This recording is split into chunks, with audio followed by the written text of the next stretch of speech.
Vocês se lembram quando eu falei que se Donald Trump começasse a atacar o Brasil, ele colocaria o Brasil no colo da China? Foi o que aconteceu. Eu falei também que talvez Donald Trump não chegasse nem ao final do mandato. E é o que está acontecendo. Os militares estão ameaçando retirá-lo do poder.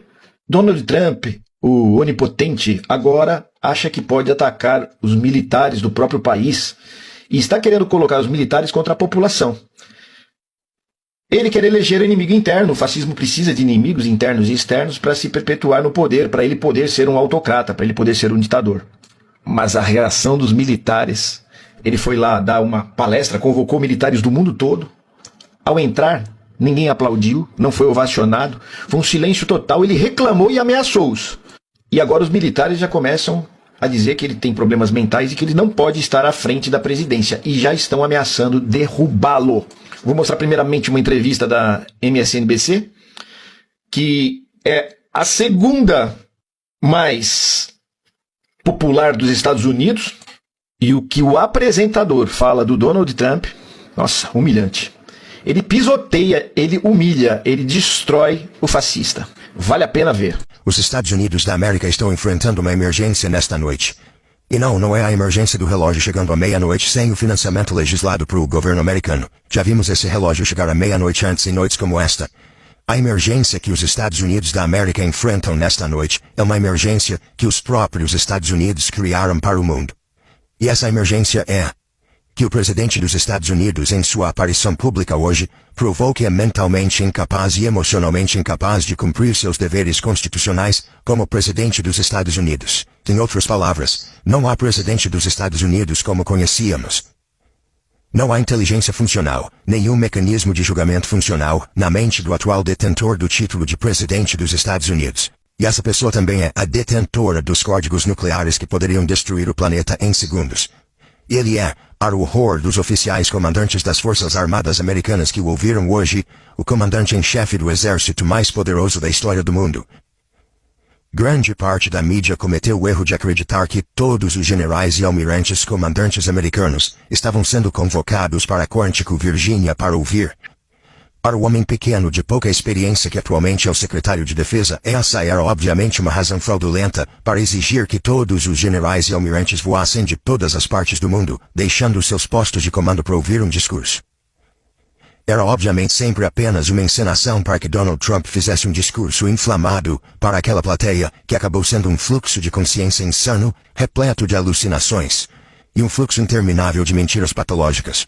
Um grupo de oficiais que conquistaram seus cargos de maneiras que Donald Trump jamais conseguiria, teve que sentar ali e ouvir um palhaço que estava diante deles, com o que parece ser uma mistura caseira de maquiagem laranja espalhada por todo o rosto, porque ele acha que isso o faz parecer melhor. E acho que talvez devêssemos aceitar o julgamento de Donald Trump sobre essa única coisa. Que a maquiagem laranja de louco que ele passa em si mesmo o faz parecer melhor. Talvez faça mesmo. Nós não sabemos. Talvez a aparência real da cor da pele de seus 79 anos seja muito pior do que a mistura de palhaço laranja que ele escolhe, mas nós não sabemos. Ou talvez a porcaria laranja no rosto dele seja mais uma prova de que esse homem não tem capacidade de julgar nada, incluindo a própria aparência, quanto mais armas nucleares. O que ele estava pensando nos bastidores, quando seu secretário de defesa, que teve que prometer parar de beber para ser confirmado pelo Senado, insultou todos os comandantes na sala com esse tipo de idiotice. É completamente inaceitável ver generais e almirantes gordos, nos corredores do Pentágono e liderando comandos pelo país e pelo mundo. É uma aparência ruim. É ruim e não é quem somos. Certo, Pete? E os presidentes gordos? Que tal um presidente que foi gordo todos os dias de sua carreira política? Isso é uma aparência ruim? Todos esses generais conseguem abotoar seus uniformes. Todos esses almirantes podem, cada um deles. Então temos o secretário de defesa, que pode ou não estar lidando com seu suposto problema com bebida, dizendo a todos os oficiais comandantes que é melhor que eles nunca pareçam tão ruins quanto Donald Trump, que não consegue nem se abotoar. Seu paletó. Houve um certo suspense na sala hoje quando Donald Trump estava fazendo seu discurso. Não havia suspense sobre se ele cruzaria a linha que nunca se cruza com os militares como presidente, e se envolveria politicamente. Todos sabiam que ele faria isso. Todos sabiam que ele não sabia que havia uma fila. Todos sabiam que ele iria desperdiçar o tempo dos almirantes e generais, contando a eles sobre quantos estados indecisos ele havia conquistado, e é claro que ele fez. O suspense na sala era se o homem de 79 anos, muito cansado, quase sonolento, que estava ao microfone, conseguiria chegar ao fim daquele discurso de 1h11. E houve momentos no meio de uma frase, em que parecia que ele poderia simplesmente desabar ali mesmo, talvez nem terminasse aquela frase.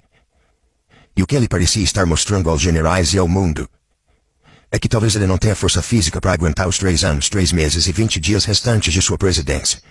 É isso que tem dado ao JD, vence esse ânimo todo ultimamente. É por isso que a vice-presidente parece tão feliz esses dias. Donald Trump nunca pareceu tão fisicamente fraco ou exausto como ele parecia hoje. Mais fraco em todos os sentidos da palavra, fisicamente e mentalmente.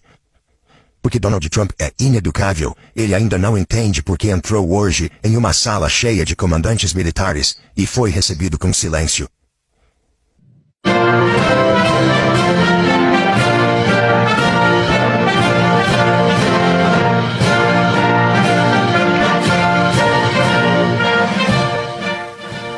Muito obrigado, Pete. Você também está fazendo um ótimo trabalho. Trabalho fantástico. Nunca entrei em uma sala tão silenciosa antes. Isso é muito... Não riam. Vocês não podem fazer isso. Sabe de uma coisa? Aproveitem e divirtam-se. E se quiserem aplaudir, aplaudam. E se quiserem fazer qualquer coisa, podem fazer o que quiserem. E se não gostarem do que digo, podem sair da sala. Claro, lá se vai sua patente, seu futuro. Mas vocês só precisam ficar tranquilos e relaxados, ok? Porque estamos todos no mesmo time. E me disseram que, o Senhor não vai ouvir um murmúrio na sala. Eu disse, precisamos deixar esses caras mais à vontade. Então é só se divertir. Ele não conseguiu deixá-los à vontade. Eles não se divertiram. Eles não aplaudiram. Aplaudiram educadamente só no final. Donald Trump mentiu repetidamente para os comandantes e eles sabiam disso. Ele disse a eles que a Ucrânia é a pior guerra desde a Segunda Guerra Mundial. Todos que estavam sentados naquela sala sabem que a guerra que Donald Trump evitou ao conseguir um atestado médico, a guerra do Vietnã, que no Vietnã é corretamente chamada de Guerra Americana, matou mais de 4 milhões de pessoas no que era então o Vietnã do Sul e o Vietnã do Norte. E à medida que os Estados Unidos expandiram a guerra para o Camboja e o Laos, a guerra através dessas fronteiras foi muito pior do que o que você está vendo na Ucrânia. E ele insultou os comandantes com suas mentiras sobre a guerra. Ele disse a eles que Portland, Oregon, abre aspas, parece uma zona de guerra. Dito por alguém que não faz ideia de como é uma zona de guerra. Todos em sua plateia sabem como é uma zona de guerra. Todos em sua plateia hoje sabiam que Donald Trump estava mentindo. Donald Trump estava contando um tipo de mentira que deveria preocupar seus médicos e sua família. Quando disse que Portland parece uma zona de guerra, ele alucinou diálogos que nunca aconteceram. E as células cerebrais de seus 79 anos não conseguiam encontrar palavras que estavam ali, bem ao alcance, mas fora do seu alcance, como neste caso. O poder nuclear do Irã, o Irã, todo aquele grande e significativo poder que achávamos que realmente existia, nós o destruímos completamente e de forma decisiva. Nós tiramos proveito disso. Nós destruímos completamente. Claro, o que ele queria dizer era, nós destruímos até o fim dos tempos. Essa é a expressão com a qual ele cresceu. Essa é a expressão que ele conheceu durante a maior parte da vida. Mas essa combinação de palavras agora está perdida para seu cérebro debilitado. E também existe a possibilidade de que seu cérebro falhando ache que ele realmente disse até o fim dos tempos, quando na verdade só disse fim. Porque é assim que a falha cerebral funciona. E um homem de 79 anos, visivelmente doente, lutando e falhando para fazer sentido de qualquer coisa. Generais voaram através dos oceanos, almirantes cruzaram o mundo para vir e ouvir a pessoa mais ridícula que já esteve diante deles para discutir sobre descer escadas. Não fomos respeitados por Biden. Eles o viam caindo escada abaixo todos os dias. Todo dia o cara cai escada abaixo. Ele disse, não é nosso presidente. Não podemos tê-lo. Sou muito cuidadoso. Sabe, quando eu desço as escadas como se estivesse em uma escada, como essas escadas, eu caminho muito devagar. Ninguém precisa bater recorde. Só tente não cair, porque isso não acaba bem. Alguns dos nossos presidentes já caíram e isso acabou fazendo parte do legado deles. Nós não queremos isso. Você anda com calma e tranquilidade. Você não precisa bater nenhum recorde. Fique tranquilo. Fique tranquilo ao descer, mas não desça pulando os degraus. Então, uma coisa sobre o Obama.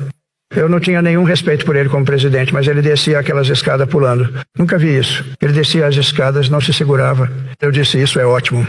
Não quero fazer isso. Acho que poderia fazer isso. Eventualmente, coisas ruins acontecem. Aconteceram uma vez. Imagine atravessar 10 fusos horários pro